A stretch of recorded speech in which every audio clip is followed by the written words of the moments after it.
E aí, pessoal, meu nome é Lisandro Ruas, do canal Folk Rock Blues and Beyond. E hoje a gente vai falar aqui dos Beatles americanos, tá?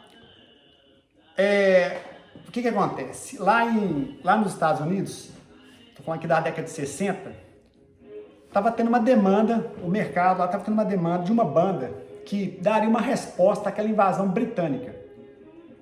Beatles, Animals, Rolling Stones, a galera toda estava fazendo muito sucesso nos Estados Unidos, certo?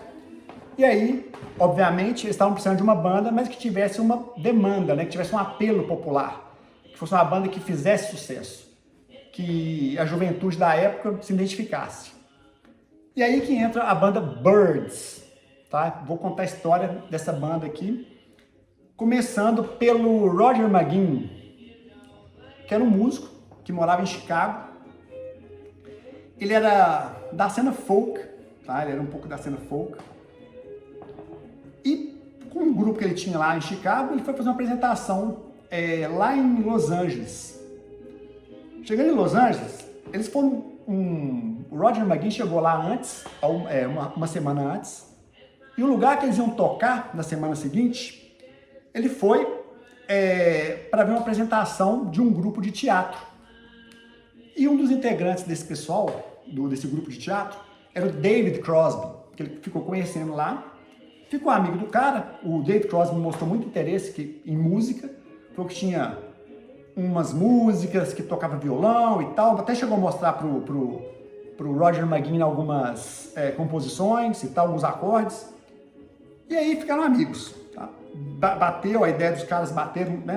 Eles ficaram amigos, e aí o Roger McGuinn volta para Chicago, mais para frente, alguns meses depois, ele volta para fazer outro show lá em Los Angeles. Chegando lá em Los Angeles, depois que ele fez o show, tinha um cara no público que chamava Gene Clark.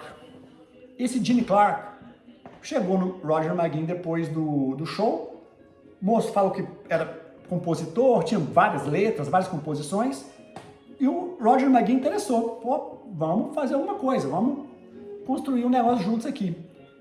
E o Roger McGuinn mencionou o David Crosby, que era aquele cara que ele tinha conhecido lá atrás, alguns meses antes. Os três se encontraram. O David Crosby falou que tinha um amigo que tinha um estúdio lá que eles podiam ensaiar de graça e que conhecia mais duas pessoas. Gene Clark, um baterista, e Chris Hillman, que era ele era da onda mais bluegrass, tocava mandolin, mas foi convidado para tocar baixo. Aí a galera reuniu nesse estúdio e começou a tocar. Na verdade, o Roger McGuinn era um músico experiente. Ele até tinha uma técnica muito legal do folk que ele trouxe, levando para guitarra, muito pela influência dos Beatles e essas outras bandas que estavam acontecendo isso lá no início dos anos 60, que tocava com essas paletas aqui que eu vou mostrar para vocês aqui, tá? Tocava com essas paletas aqui, ó. Fazia uma técnica que o polegar intercalavam com esses dois dedos, muito usada na música folk. Só que como ele estava interessado em fazer um som um pouco influenciado nos Beatles, o que ele fez? Tirou essa paletinha, pegou essa paleta, passou para esse dedo e começou a usar a paleta que todo mundo conhece, essa mais normal, flat pick. Então ele não perdia a técnica do folk, ainda conseguia misturar com o rock, fazer solo, aquelas coisas todas. Comprou uma guitarra de 12 cordas para ter a mesma sonoridade do George Harrison, que tinha uma Rickenbacker, e foram para o estúdio. Ensaiava e tal, e aí ele já tinha ideia de gravar Mr. Tambourine Man. Até já contei essa história em um outro vídeo que eu fiz sobre o Bob Dylan. E aí ele estava tentando fazer, a ideia dele? Também um pouquinho inspirado na banda Animals, que tinha misturado uma música tradicional americana, que é a The House of the Rising Sun, com uma pegada mais rock. Ele quis fazer a mesma coisa, falar, ó, vou pegar essa música Mr. Tambourine Man e vou colocar a batida dos Beatles. Beleza. E aí gravaram umas demos, levaram para algumas gravadoras e o pessoal apostou nessa música. Falou, essa música parece que vai ser uma coisa legal. Beleza. Aí o que acontece? Eles conseguiram um contrato com uma gravadora. Vamos gravar o primeiro disco.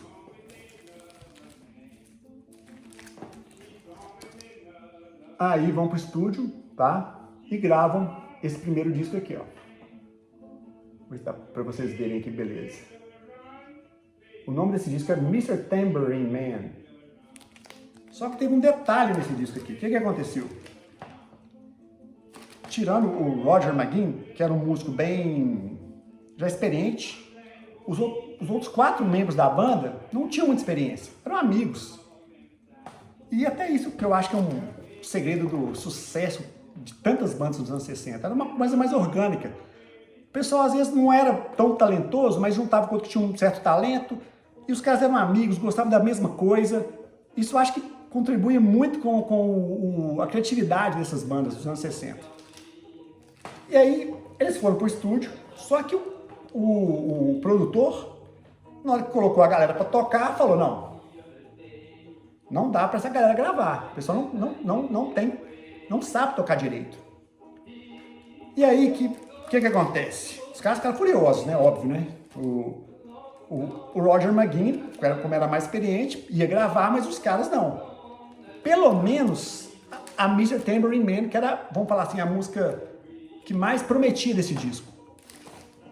Aí, na época, tinha uma banda que era muito legal, tá? Eu vou até fiz umas anotações aqui pra gente não perder nenhum detalhe.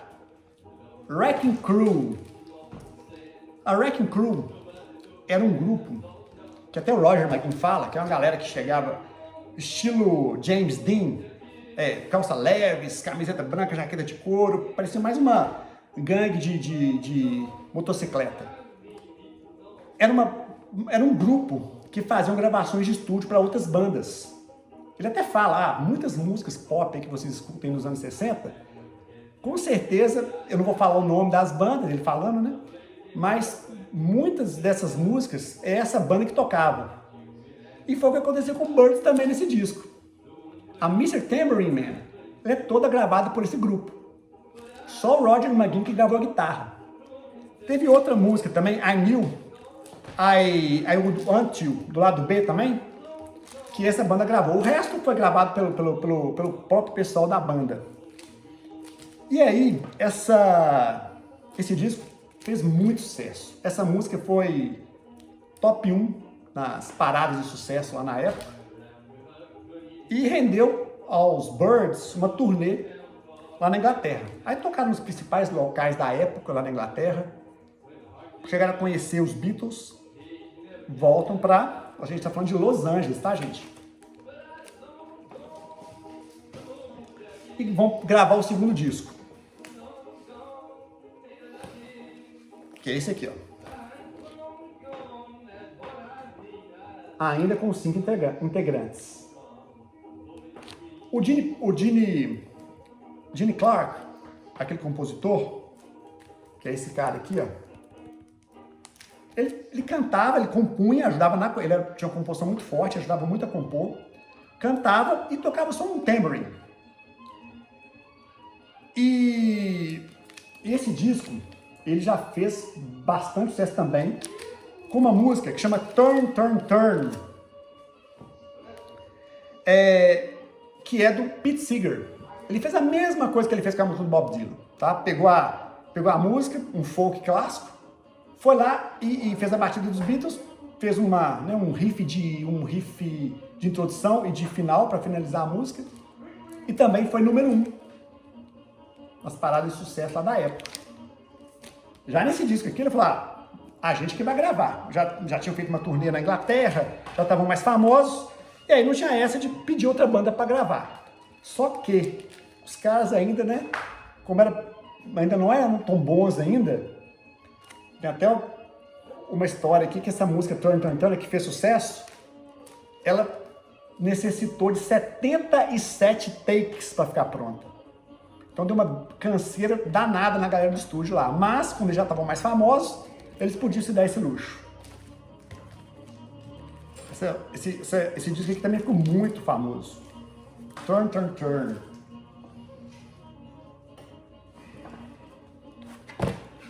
Aí eles vão pro terceiro disco de estúdio, tá? Que chama... Aí nessa fase do terceiro disco, tá? O que acontece? O Gene Clark, ele, como a banda começa a fazer muito show, ficou muito famosa, o Gene Clark tinha medo de andar de avião, certo? E aí tava, às vezes alguns shows ele faltava, aquela coisa toda. Aí chega um dia que o Roger McGuinn vira pro Gene Clark: ô Gene, complicado, né, cara? Você não consegue viajar com a gente?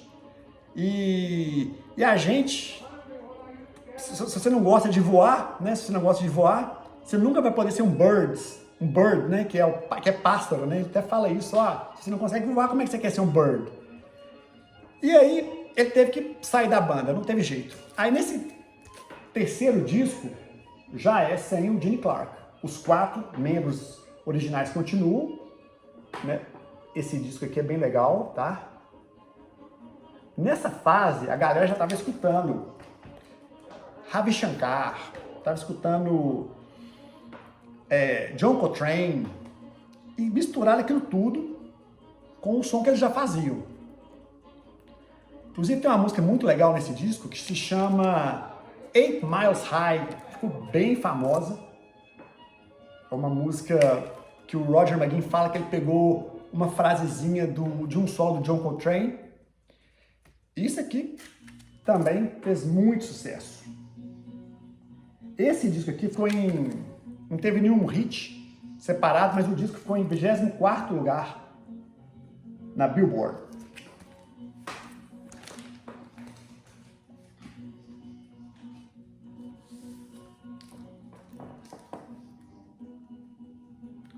Nesse disco, naquele disco anterior, eles tinham perdido o principal compositor da banda, que era o Gene Clark. O Roger McGuinn e o David Crosby começaram a compor mais. E nesse disco ainda, o Chris Hillman também ajuda nas composições. Aqui, esse disco já é o 4º disco da banda. Aqui já é 1967, tá, gente? Aqui já é mais ou menos a mesma pegada do disco anterior, muita psicodelia. Aí tem uns adicionais aí, umas metaleiras que eles colocam também, ficou muito legal. A Younger Than Yesterday, que é uma música que eles basearam a letra na My Back Page do Bob Dylan. Inclusive o Bob Dylan era um cara que apadrinhou, né? Achou muito legal principalmente o início da banda, que estava pegando as músicas dele, transformando em rock. E a galera, como o Bob Dylan também já estava fã das bandas britânicas, achou que ali um barato, inclusive até uma inspiração para ele também montar a sua banda elétrica, que eu já contei também no outro vídeo. Só do Bob Dylan, vale muito a pena ver, viu, gente? A história não contada de Bob Dylan.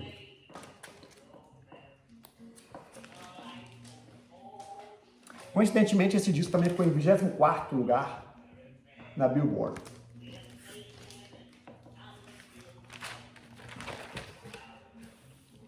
Depois daquele disco que eles gravaram, até então os 5 integrantes originais, saiu o Gene Clark, ficaram os 4 originais. O Dave Crosby já estava dando alguns problemas, principalmente quando eles estavam querendo gravar para o próximo álbum algumas músicas da Carole King, tá? Da Carole King. Carole King é essa daqui, tá? Compositora fantástica, viu, gente? É um disco muito bom dela, esse aqui que eu tô mostrando. E ela era uma compositora já consagrada. Os Beatles gravaram a música dela, todo mundo estava gravando a música dela, só que o Crosby não queria gravar a música dela pro próximo álbum. Então isso já foi um desentendimento que eles já tiveram. E a gota d'água foi o festival de Monterey Pop, lá na Califórnia, perto de São Francisco, essa cidade. E aí, o que rolou nesse show lá no Monterey Pop? O Bird se apresentou, sem o Gene Clark, só com os 4 integrantes, e o Crosby deu a louca lá. começou a falar de política, do assassinato do Kennedy, incentivando a galera a tomar LSD, ácido, e ficou, pô, isso assumiu lá o microfone e ficou falando um tanto de coisa. Ficava, cada intervalo de música ele falava 15 minutos. Isso aí enfureceu a galera. Falou, esse cara tá... Nossa banda é uma banda que quer tocar, não quer ficar falando de política nem palco.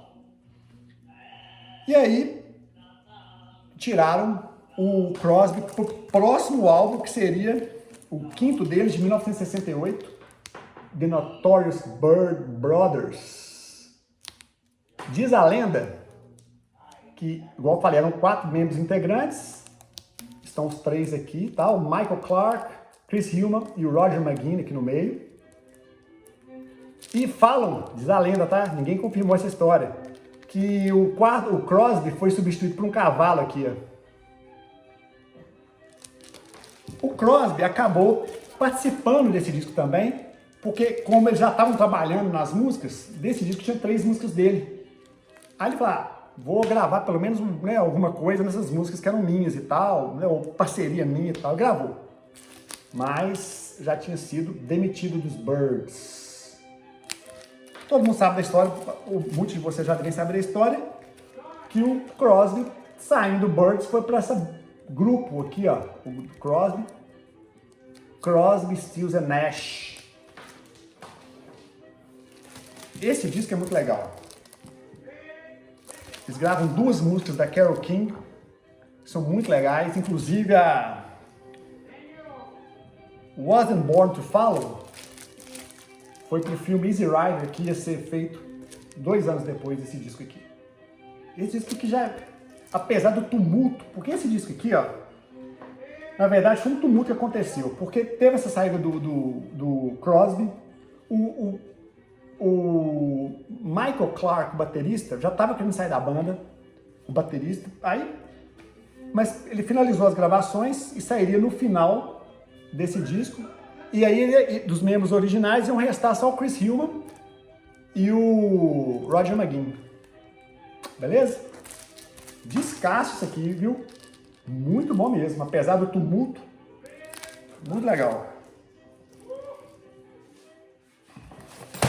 Aí, no próximo ano, o Chris Hillman tinha uma banda de bluegrass antes de entrar no Byrds. E tinha um amigo que era originalmente da Flórida, chamado Graham Parsons. Um cara bem legal, tá? Um cara bem legal mesmo, que tinha essa banda aqui, ó, que chamava The International Submarine Band. Só a raridade que eu tô mostrando pra vocês aqui, galera. Se vocês não conhecem, muito massa mesmo. E ele era dessa banda. E era um cara, vamos falar assim, um cara do country mesmo, psicodélico, vamos falar assim, era um hippie country. E o Chris Hillman chamou ele para participar do Byrds. Nesse momento, o Roger McGuinn contratou um guitarrista que chamava Clarence White, que era também do bluegrass tradicional. Ele era desse grupo aqui, ó, de bluegrass bem tradicional mesmo. Tá? Kentucky Colonels, era com o irmão dele. Muito legal, também raridade, viu, gente? Isso aqui é bluegrass de primeira. Já tinha, só que o Clarence White, ele não estava na banda oficialmente. Ele ia participar da próxima gravação, mas o Graham Parsons já entrou para a banda, trazendo toda aquela experiência country dele, e o próprio Clarence White também. E os caras resolveram, bicho, vamos gravar um disco de música country, tradicional. Os caras tinham acabado de gravar um disco psicodélico e caíram para dentro agora de um outro estilo. Aqui já tem pedal steel pra caramba, é muito legal esse disco, maravilhoso. Só que, na época, ele foi muito mal recebido pelo público. Por quê? Pessoal de direita e esquerda, política de novo, né? A política sempre atrapalhando a música. O pessoal de direita era considerado mais country. E o pessoal de esquerda era mais considerado da psicodelia, do folk, do rock, essas coisas todas. lutando para parar a guerra do Vietnã, aquela coisa toda. Aí quando o Birds, que era da galera do rock, gravou esse disco, o pessoal, esses caras são uns caras de direita, aí traem na gente. Aí não gostaram do disco, criticaram, né, muito esse disco aqui.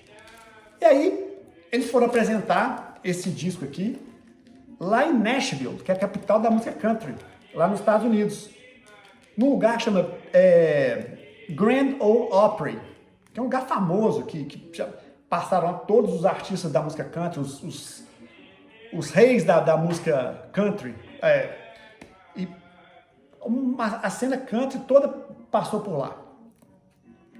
E eles foram tocar lá. Chegando lá, a galera também, pô, o que esses caras de esquerda estão fazendo aqui? Né? Estão querendo infiltrar aqui no nosso esquema?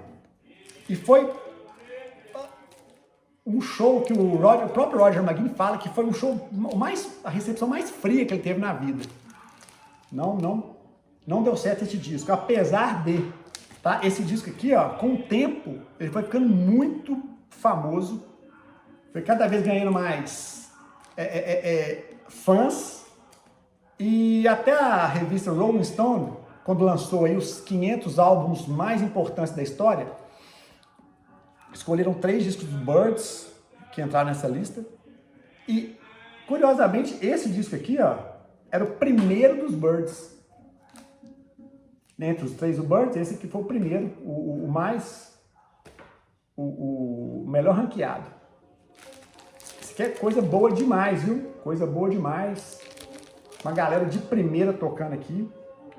Muito legal. Outro músico que participou desse disco foi o Kevin Daniel, na bateria, que substituiu o Michael Clark, que era um antigo baterista. E esse Kevin Daniel, ele participou de uma outra banda, outra raridade que eu vou mostrar pra vocês aqui, ó. Uma banda chama Rising Suns, tá? Com o fantástico Taj Mahal, super cantor. Muito, muito legal mesmo. Quem não conhece, isso aqui é muito legal. Ele tinha tocado nessa banda e juntou aos Birds. Agora a gente vai para o outro disco.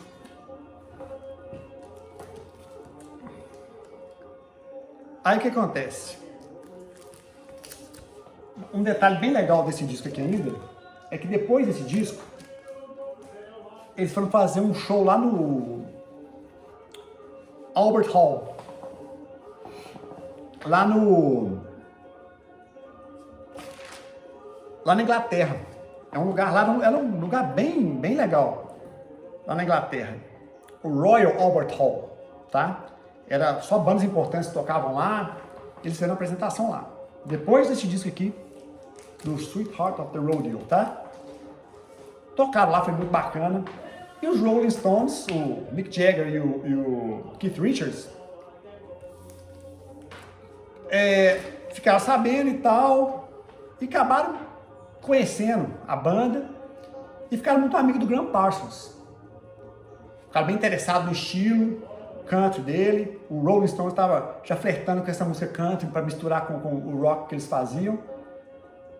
E logo após esse show de Londres, eles tinham um show na África.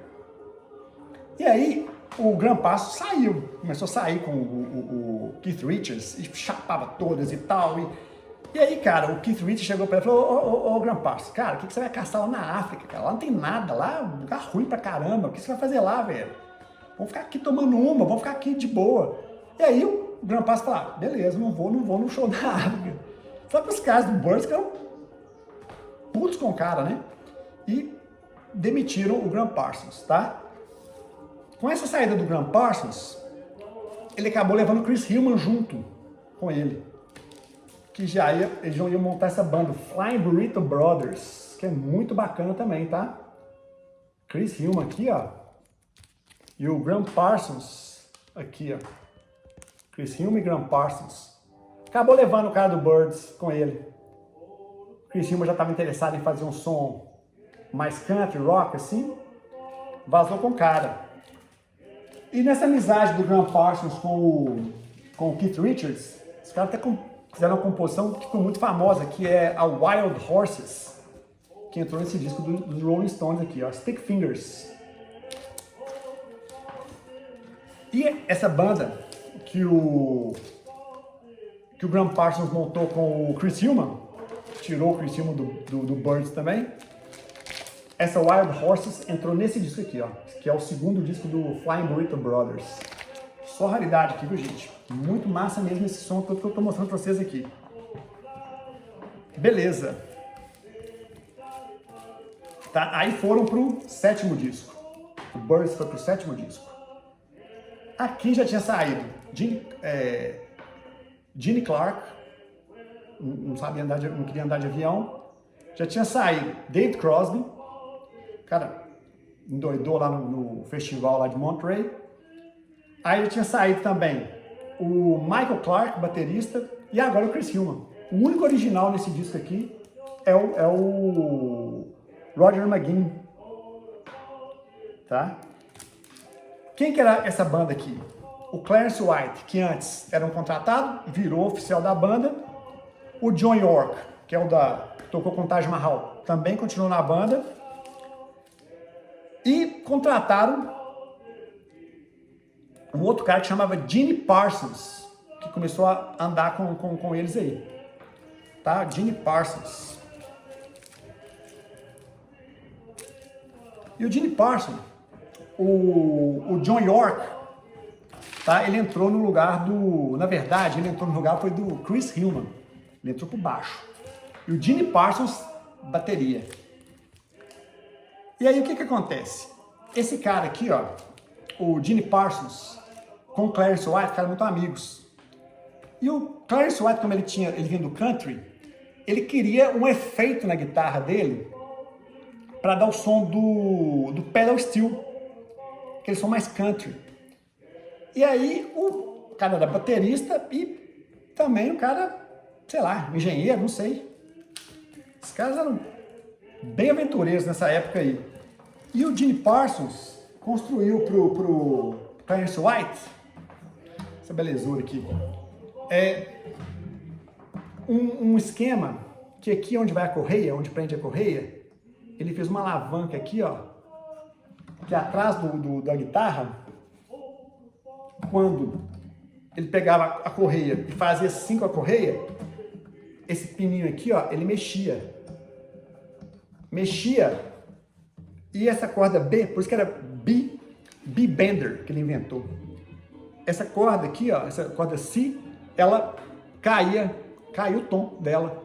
Então dava um efeito muito country. Ele ia tocando, fazia um movimento aqui, ó, e isso aqui, ó, ia mudando, dava um efeito bem country. Muito legal escutar esse disco aqui, ó. Que as guitarras que vocês vão escutar, tá lotado de B-bender, Depois do B-bender ficou famoso, hoje em dia até a Fender, né? Ele montou isso numa guitarra Fender que o Clarence White adorava. Isso aí virou. Hoje você já consegue comprar uma guitarra B-bender, né? Já virou um negócio oficial. Ele deve ter ganhado dinheiro com isso aí. Se ele patenteou na época, ele deve ter ganhado dinheiro. Então esse disco aqui é muito legal, tá? Muito legal mesmo.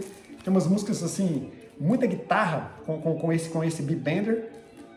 Fantástico esse disco. E aqui é legal que os Birds, eles dão uma misturada com country e uma música espacial, space. Eles aqui no disco aqui até estão vestidos de astronautas, não sei. E depois eles chegam, parece, de um planeta e depois saem a cavalo aqui, ó. Tiram a roupa de astronauta, aí vestem de cowboy e saem a cavalo. Muito legal. Agora, em 1969, com essa mesma formação acima, eles montam esse disco fantástico aqui, ó. The Ballad of Easy Rider. Muito legal. Qual que é a história desse disco aqui? São músicas legais e tal, mas a grande destaque para esse disco, o Roger McGuinn era amigo do Peter Fonda, tá? Que era um ator. E aí eles iam lançar um filme que chama Easy Rider, tá? Esse disco, esse filme que é a trilha sonora, tá? Easy Rider. Falando de uma viagem que eles fizeram pelos Estados Unidos de moto. E aí o Peter Fonda foi conversar com o Roger McGuinn.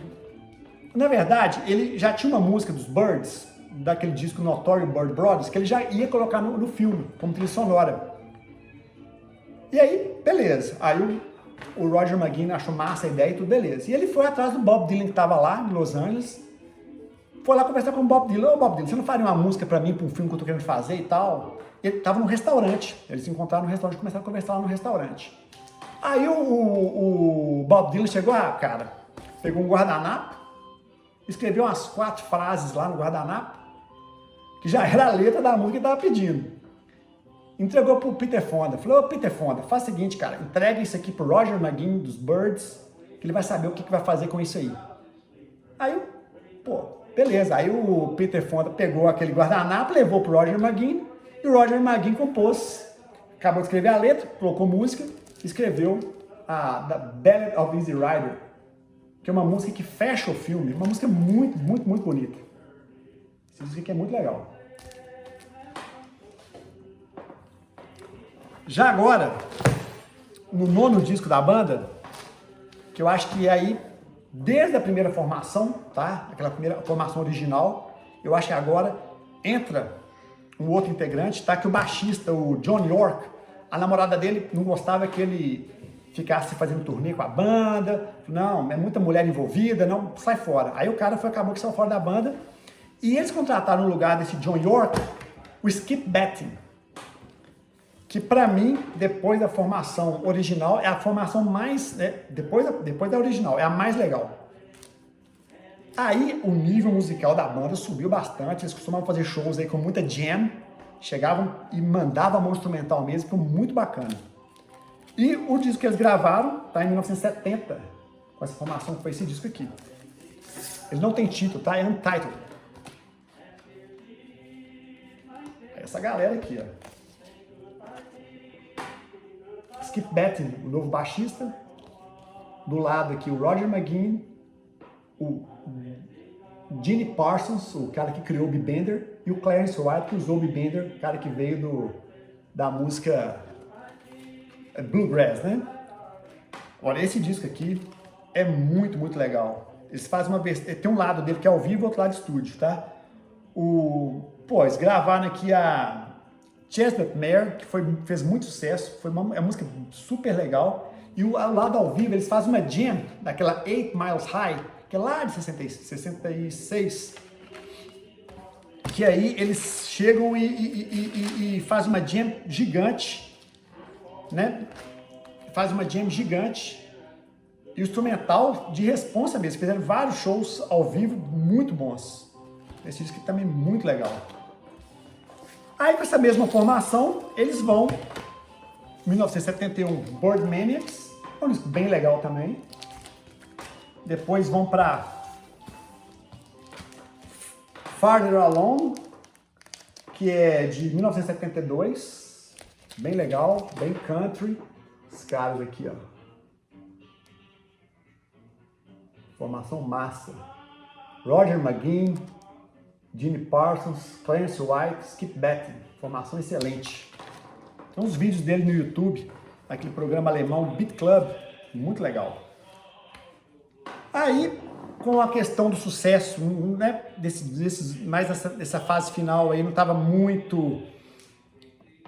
Assim, estava fazendo um certo sucesso, mas o Roger McGuinn também estava querendo fazer carreira solo e tal. E nessa época,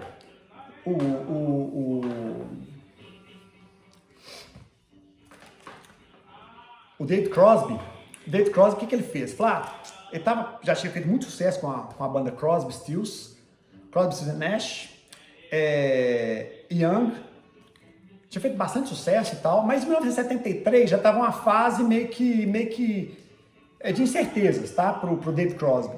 Apesar de ele estava fazendo muito show, mas não estava saindo mais nenhum disco assim com um hit muito grande e tal. Aí ele foi na casa do Roger McGuinn, falou, vamos voltar com a banda, né?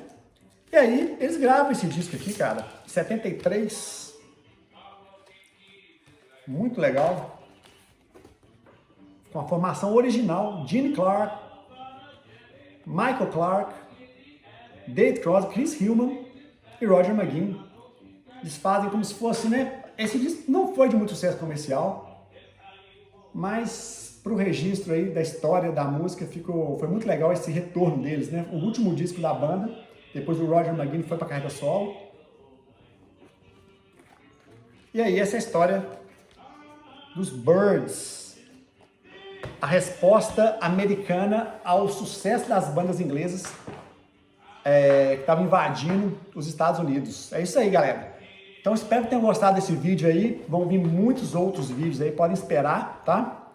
E valeu, fiquem com Deus. Muito obrigado pela audiência. Valeu!